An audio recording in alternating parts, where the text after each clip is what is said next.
brindarles rápidamente una introducción del tema que vamos a desarrollar en estos minutos con Osvaldo Fessier. El órgano judicial tiene como tarea aplicar la ley y vigilar los efectos de la misma. En materia de seguridad, resulta imperante no solo por los diversos marcos normativos existentes, sino los impactos que tienen reformas de códigos en procesos administrativos, actividades de instancias judiciales y mecanismos de coordinación con el Ministerio Público y agencias del órgano ejecutivo. Esta mediodía nos interesa platicar sobre las tareas que asume el órgano judicial en la seguridad pública en dos asuntos particularmente: las nuevas disposiciones aprobadas por la Asamblea Legislativa por solicitud de la Fiscalía General de la República y la depuración judicial. Para ello entonces nos acompaña Osvaldo Fessier, abogado penalista y docente universitario. Osvaldo, gracias por estar con nosotros. Me gustaría entrar directamente a la aprobación que hizo el Pleno Legislativo el jueves pasado a tres dictámenes vinculados a seguridad pública en tres aspectos: reforma al Código Penal para incorporar nuevas tipologías delictivas o asumir nuevas sanciones o aumentar sanciones, reformas a la Ley Especial contra Actos de Terrorismo y reformas a la Ley Penal Juvenil. Y me gustaría iniciar con este punto, ¿no? Tu apreciación particular de estas tres reformas en manera general, luego vamos a entrar en detalle en cada una de estas.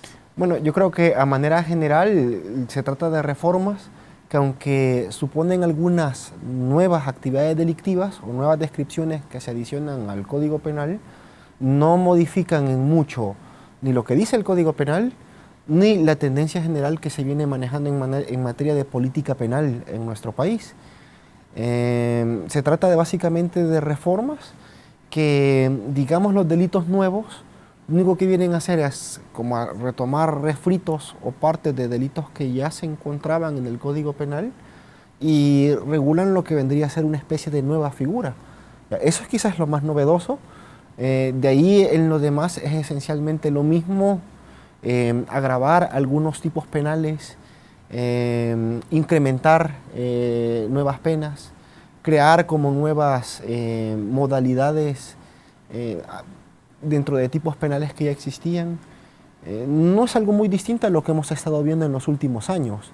De ahí que, bueno, en cuanto al tema de la efectividad, no sé qué tanto va a fluctuar. Sí, se trata más o menos de la misma tendencia que se viene manejando en los últimos años.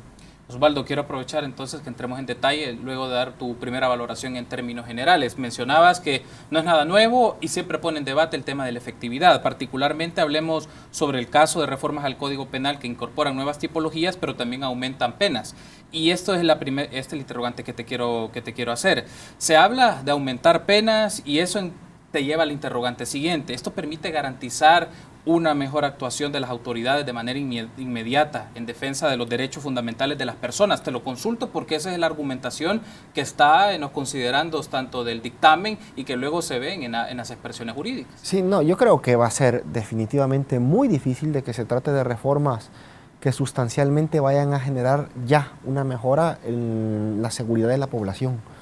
Se trata de reformas que generan la impresión en la población de que se está haciendo algo, pero va a ser muy difícil de que eso de verdad se transforme en un sentimiento que se pueda vivir por parte de la población. Por ejemplo, te cito, se modifica o se aumenta la pena del homicidio simple. Ya el homicidio agravado alcanzaba 50 años de prisión, y tú dime si eso ha reducido los índices de delincuencia o ha reducido los índices de homicidio. Ya el homicidio agravado tenía 50 años. Lo que se hizo el jueves pasado es que se le aumentó al homicidio simple. Ya se le había aumentado en un monto mucho más grave al homicidio agravado hasta 50 años. Y eso no redujo los índices de delincuencia. No sé qué tanto vaya a aumentar, qué tanto vaya a disminuir la incidencia de homicidios, que ahora se esté modificando el homicidio simple en menor monto, como está ya el homicidio agravado. La extorsión recibe nueva pena, la receptación, el allanamiento de morada, el robo. Son delitos que ya tenían penas muy altas, son delitos que ya venían incrementándose las penas, son delitos en los cuales no se había reducido la tendencia de realización de estos hechos delictivos a pesar de estos incrementos.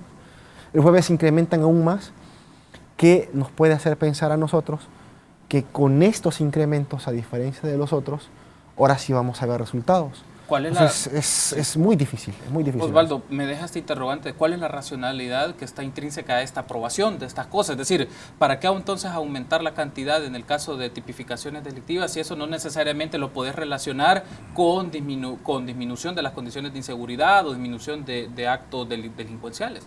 Sí, mira, yo creo que es una lógica como de generar una apariencia de que se está haciendo algo, es una lógica. Nosotros que queremos generar ya la imagen, que hay reacciones y hay reacciones muy fuertes al tema de la delincuencia, ya nosotros estamos así contraatacando, nosotros eso es lo que estamos haciendo, pero es más que todo como una expresión de bravuconería, es una expresión de fuerza, es una expresión de nosotros estamos aquí, pero ya en el plano de la efectividad o de la realidad, donde quizás estas expresiones de bravuconería, ya muy difícilmente se van observando ya cambios reales. Ya, claro, todo esto responde a una lógica muy primitiva, ¿verdad? Una lógica muy básica. Cuando se aumentan las penas, la gente deja de delinquir. Ya, si esa lógica funcionara, desde hace 10 años nosotros en El Salvador ya no tendríamos delincuencia, porque desde hace mucho tiempo es que se vienen aumentando las penas. Se entiende de forma errónea que cuando aumenta la pena, la gente va a querer dejar de delinquir. Hombre, pero ¿cómo usted va con un simple aumento de pena generar la impresión en un pandillero que va a dejar de delinquir cuando ellos quizás en su vida cotidiana ya están expuestas a pena de muerte si salen de su territorio? O están constantemente expuestos a morir a consecuencia de una actuación de la pandilla rival, pero ahora les vamos a subir 5 años de pena, pues sí vamos a dejar de delinquir. Entonces va a ser muy difícil que con estas lógicas muy básicas, muy simplonas, el tema de la delincuencia de verdad vaya a generar resultados que podamos aprender o que podamos observar. Osvaldo, otro de los temas que generó debate parlamentario es el concepto de resistencia agresiva, porque lo que estaba de manera implícita en esto es la discrecionalidad que podía dar en algunas instancias o autoridades para incriminar a una persona que se resistiera y una sanción entre 3 y 7 años. Estamos hablando de una cantidad importante de años. Sí. ¿Qué valoración te merece esto? Mira, es básicamente la misma resistencia. Le han agregado nada más un término que es una resistencia con violencia. Regularmente todas las resistencias eran con violencia, porque cuando una persona se resiste a la autoridad, generalmente no lo va a hacer nada más de palabra, ¿verdad? Mire, la verdad es que no quiero acatar sus órdenes, ¿verdad? Nadie reacciona así. Siempre había algún nivel de violencia. Lo que yo pienso que se está haciendo con esta reforma es calificando como resistencia agresiva toda forma de resistencia como comúnmente se venía manejando o se venía desarrollando en la práctica. Es básicamente la misma resistencia que se venía dando en el plano de la realidad, solo que le aumentaron la pena hasta 7 años de prisión. Y aún así queda la discusión de mucha discrecionalidad de definir qué es una resistencia agresiva, es decir, puedes quedar a discusión de la persona, del policía o del fiscal, decir que esta persona se opuso y puede capturar a alguien y imputarle este delito y 3 años en la cárcel por algo que pueda decir muy moldeable de su definición. ¿No te parece muy...? No sé si es ambiguo, agresivo en los términos que regularmente se entienden en doctrina penal y en el Código Penal, se puede entender como violencia física, como el acometimiento. Lo que pasa, siento yo, más que generar ambigüedad, es básicamente criminalizar con mayor pena un supuesto que ya se venía dando en la práctica con regularidad o con normalidad. Como te digo, en el grueso de los casos, o en la mayoría de los casos, va a haber algún nivel como de resistencia fuerte a un acto que se percibe como un acto que es ilegal. Lo que se está haciendo básicamente es un hecho que siempre se había castigado con una pena reducida o relativamente reducida, se va a castigar de manera normal o cotidiana con una pena mucho más fuerte, con una pena de 7 años. Creo que por ahí iría la lógica. Ahora bien, Osvaldo, está el caso de la Ley Especial contra Actos de Terrorismo y que se incorpora en la definición de una organización terrorista, aquella que se atribuye el ejercicio de potestades pertenecientes a la soberanía de los estados o afectar sistemáticamente los derechos fundamentales de la población. Esto retomando la sentencia de la Sala de lo Constitucional para el caso de las pandillas. Pero eso a nivel judicial, ¿qué significa? Sí, bueno, básicamente lo que estaría haciendo con esta decisión, con este decreto de la Asamblea Legislativa el día 21 de abril que recién pasó, es adoptar o legitimar los conceptos que había brindado la Sala de lo Constitucional en aquella resolución del año pasado, creo que de agosto del año pasado, en la cual estaba declarando como terroristas los grupos o las pandillas MS-13 y la Mara 18. No es sustancialmente algo nuevo. ¿Ya? Lo único que está haciendo es como siendo una caja de resonancia, ¿ya?, de la resolución de la Sala de lo Constitucional. ¿Ya? Lo que la Sala de lo Constitucional ya había mencionado, y en la cual quizás la duda que tenían algunos juzgadores, hombre, se le habrá pasado la mano o no a la sala, lo hacemos, no lo hacemos, lo entendemos así, no lo entendemos así. Viene el legislador y lo pone ya por decreto legislativo. Ahora, esto ya está en la ley, ahora lo tienen que entender así, y lo coloca en la ley especial contra actos de terrorismo. Básicamente lo que se estaría haciendo es como una legitimación a nivel legislativo de la resolución que ya había dictado el año pasado la Sala de lo Constitucional. A nivel internacional también se menciona, Osvaldo, ojo, precaución con esta lógica de ver estas expresiones o grupos como terroristas, ¿no? El llamado de instancias internacionales sobre esto y las implicaciones que tiene, como tú has mencionado, en política penal, pero también en las actividades de políticas públicas de seguridad ciudadana. Lo que pasa es que es una decisión bien complicada. Generalmente el delito de terrorismo se venía manejando o se entendía tradicionalmente los fenómenos que tú veías la primera década de este siglo, ¿verdad? Actuaciones con un corte mucho más político, actuaciones organizadas que van buscando como mermar lo que son decisiones políticas por parte de los estados. Ya con esta resolución que se da el año pasado por parte de la Corte Suprema de Justicia, de la Sala de lo Constitucional, yo creo que nos convertimos básicamente en el país que alberga más terroristas a nivel mundial, con casi 90, no, perdón, ¿cuántos pandilleros es que se calculan? 60.000, ¿no? 60.000, 90.000 pandilleros, junto con el resto de personas que giran alrededor de la estructura pandilleril. Estamos hablando de familiares, estamos hablando de amigos, estamos hablando de vecinos, que, bueno, en la ley contra actos de terrorismo, ya, todas estas relaciones que se guardan alrededor del terrorista también son relaciones que se encuentran como castigadas o criminalizadas. Entonces, básicamente, amanecimos a partir de esa resolución con casi 100.000 pandilleros, con una red de otras 900.000 personas alrededor de ellos, casi 1 millón de personas que de alguna forma pueden tener relación con esta normativa que tiene que ver con actos de terrorismo. Por eso te digo, somos actualmente el país, creo yo, que tiene más terroristas a nivel mundial. Es un tratamiento a la criminalidad común que no sé hasta dónde se ha ensayado en países del primer mundo. Ya, esa asociación entre criminalidad común y terrorista ya no se había lanzado, no se había enlazado de la manera como lo hizo la Sala de lo Constitucional el año pasado. Vamos a ver qué resultados son los que termina generando. Ya, vamos a ver si no es más de lo mismo. Por lo menos se hizo el año pasado. Ya, yo no sé tú, pero no se ha percibido una disminución en el tema delincuencial a partir de la simple declaración. Ya, vamos a ver si ahora con esta adopción que hace la Asamblea Legislativa o que hizo el día jueves cambian las cosas. Perfecto, Osvaldo. Tenemos que hacer la primera pausa. Me gustaría que en el segundo bloque pues entremos en detalle a hacer una discusión en tu campo, el área del derecho penal y qué implicaciones tienen estas medidas, así como el tema de depuración judicial, si te parece. Perfecto. El tema que estamos discutiendo en esta oportunidad con Osvaldo Fessier, abogado y docente universitario, es el rol judicial en materia de seguridad pública. Permítanos una pausa y continuamos en el espacio de entrevista de Informa TVX, primera emisión. Volvemos.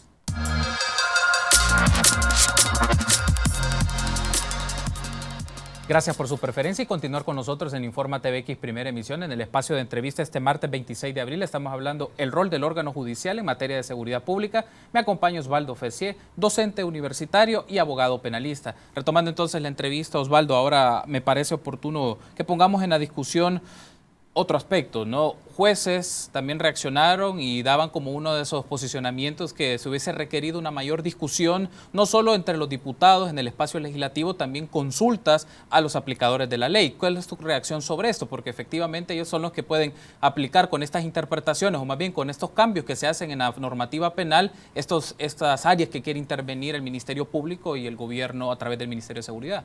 Sí, no, bueno, a mí me parece una solicitud perfectamente válida. Es normal que la prisa por sacar estas reformas muchas veces se caiga en tipos penales, en tipologías penales que son sobreabundantes, que se vuelven innecesarias, que ya están reguladas. Naturalmente, los juzgadores, que son los que se miran en la dificultad de aplicar estas legislaciones, van a tener dudas, van a tener observaciones, quizás puedan considerar de que algo es innecesario de cara a la aplicación de esta norma penal, y por lo menos tuvo que haber sido un sector que fue escuchado. Por supuesto, eso no interesa en un momento. En lo que parece más importar es mostrar músculo, es mostrar como fuerza, ¿verdad? Es como mostrar, aquí estamos, ¿ya? Y a esto lo vamos a castigar con todo. Va a ser muy difícil que en un momento así se haga eco a una solicitud como la del sector de la judicatura, que es una solicitud perfectamente legítima y válida. Osvaldo, quiero aprovechar una mención que tú hiciste en un artículo de opinión en la revista Enfoque Jurídico y también hacerle la invitación a nuestros amigos y amigas de unas imágenes que se van a estar proyectando del especial del reportaje que preparó nuestro periodista Gabriel García sobre el caso José López y la aplicación en este caso de este joven, ¿no? Y me gustaría, Osvaldo, tener tu análisis sobre esto. Tú mencionas algo interesante y esto es un campo de discusión, me imagino, en el ámbito no solo universitario, también de aplicadores de la ley en el ámbito penal, es que hay un derecho penal para ciudadanos, pero un derecho penal para enemigos. Contanos un poco en qué consiste esta lógica. Bueno, básicamente es un boom muy fuerte, es un impacto muy fuerte que se recibe en la doctrina internacional a partir de ciertos posicionamientos, particularmente el posicionamiento más fuerte, el profesor Gunther Jacobs, que por el año 2003, 2002, él enuncia sin ningún tipo de remordimiento que es perfectamente normal y es perfectamente válido aplicar un derecho penal extremo o un derecho penal del enemigo que se diferenciaría de un derecho penal del ciudadano a ciertas categorías de, no sé cómo llamarles, ya, de seres vivientes que ya no aspiran a tener la calidad de ciudadanos o tener la calidad de personas, dice, están excluidos de tener los beneficios de la calidad de personas, en virtud a la naturaleza de actividad que realizan. Ya, es perfectamente válido hacer reacciones extremas o realizar reacciones que normalmente no se le podrían aplicar al ciudadano o a un sujeto con derechos porque sencillamente no entran dentro de esta categoría, entran en la categoría de otra cosa. Sería como, y él aglutina el término enemigo. Yo he planteado en algunos artículos e ideas que ya he colocado en otros medios, que de hecho esta forma o esta expresión, esta manera de pensar no es ni siquiera una manera nueva de razonar las cosas. Esto que Jacobs estaba generando en Europa un gran impacto, una gran virulencia, muchas discusiones, no es algo que ni siquiera tenga que asombrarnos en El Salvador a nosotros, ni mucho menos en Latinoamérica. Entender un derecho penal extremo o con mucha violencia es una forma como nosotros ya hemos venido resolviendo los problemas en casi 150 años de legislación punitiva o de legislación penal. Ya hemos aplicado criminalizaciones muy fuertes para vagos, para borrachos, para peligrosos. En el año 2005 un tanque de pensamiento muy fuerte, ya estaba hablando de leyes de peligrosidad para huelepegas y prostitutas. Básicamente esta visión de un castigo extraordinariamente fuerte o que no se amolde a las garantías básicas de la Constitución es una idea que nosotros siempre hemos tenido. Es una idea que básicamente hemos normalizado. Muchas veces yo pensaría que es una idea, la única idea con la que nos sentimos cómodos, y es lo que recurrentemente estamos como necesitando volver, regresar, es con lo que nos sentimos, por decirlo así, seguros. Osvaldo, como el caso José López, que fue un reportaje especial que hizo el equipo de prensa Informa TV, que a través de Gabriel García, se puede ver bajo esta lógica del derecho del enemigo. Sí, bueno, yo creo que en la lógica del reportaje lo que le está pasando a José López es que él está siendo una especie como de víctima o lo que legítimamente se podría entender un daño colateral dentro de lo que es una guerra sin tregua, una tregua sin garantías, una tregua sin derechos que se realizan los pandilleros.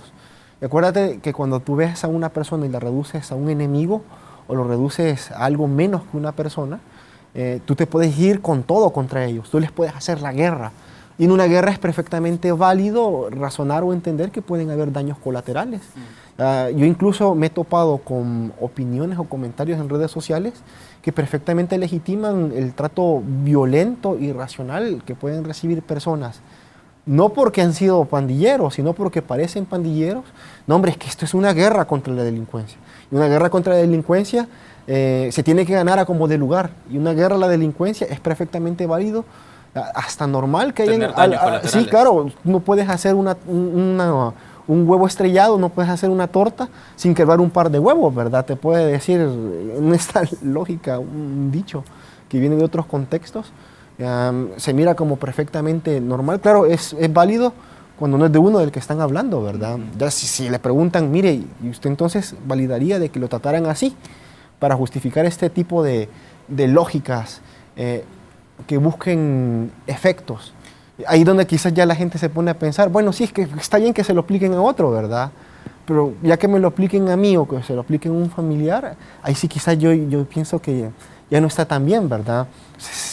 Ese tipo de doble moral o doble valoración es, creo que la que no se puede permitir en este tipo de casos. Me pongo en el otro extremo, Osvaldo. ¿Qué pasa de la aplicación de la normativa penal ante las circunstancias y hechos que están involucrados pandilleros? Por ejemplo, asesinatos, masacres, muertes de menores de edad. Es decir, ¿el derecho penal responde a ese tipo de acciones que hacen o no solamente es asunto normativo, implica otro tipo de tareas de política, de intervención del gobierno? Es decir, responde ante esas expresiones violentas y delincuenciales? Yo creo que en materia penal hay suficientes enunciaciones o tipos penales que dan una respuesta, y respuestas muy fuertes, a ese tipo de hechos violentos. Lo que ha hecho falta en El Salvador nunca ha sido el tema regulatorio o el tema de normativas. Siempre hemos tenido muchas normativas y actualmente tenemos normativas muy fuertes. Lo que hace falta es que ya dejen de regular tanto, como se reguló el jueves 21 de abril, y comiencen por fin a hacer algo que no se ha hecho, que es hacer efectiva esa regulación a través del mejoramiento de las condiciones policiales, administrativos, el mejoramiento en el trabajo investigativo que puedan tener los entes persecutorios, que es algo que no se ve con mucha frecuencia en nuestro país. Y más allá de lo anterior, por fin un tema profundo, un mejoramiento profundo en lo que tiene que ver con materias preventivas o tratamiento preventivo, que son temas que no se les da el tratamiento protagónico que sí tiene el tema punitiva o el tema normativo, que es el que se suele ver como de primera mano en nuestra política criminal. Por otra parte, también está, Osvaldo, la discusión sobre el grado de coordinación que puede existir entre la Policía Nacional Civil, la Fiscalía General de la República y los tribunales en el campo de la investigación del delito. Es decir, ¿qué tanta regulación puede generar choques o puede generar conflictos de trabajo interinstitucionales? Mira, yo creo que es regular y hasta cierto punto aceptable que pueda haber choque entre el órgano judicial y el órgano encargado de la persecución, la fiscalía. Claro, el juez tiene la labor de aplicar la ley según lo que le han entregado, ¿verdad? Según la prueba que ha recabado la fiscalía. Y va a ser normal que en una mala investigación, o que el juez estime una mala investigación, le termine sobreseyendo, le termine absolviendo un caso a un fiscal que quizás no ha desarrollado correctamente su investigación. Va a ser muy difícil entrar en una lógica en la cual el juez lo queramos convertir como una persona que tiene que enfilarse en lo que tiene que ser la condena o el castigo de manera como prioritaria. Sí es bueno que tanto fiscalía como órgano judicial tengan claro qué significan las leyes y más o menos cómo se tienen que entender las leyes para que no se genere discrepancias de esos tipos. En el sentido de que la fiscalía presenta su acusación porque ha entendido de manera distinta la ley respecto al órgano judicial. Entonces yo creo que ese nivel como de coordinación sí es importante. Lo que sí nunca se puede pedir es esperar de que el órgano judicial colabore en la persecución de la delincuencia como muchas veces se espera el órgano ejecutivo o el legislativo, ¿verdad? Buscando de que los jueces primariamente lo que estén haciendo es condenar por condenar. No se lo podemos pedir al órgano judicial. Osvaldo, estamos cerrando el espacio de entrevista. Quiero hacerte una última interrogante.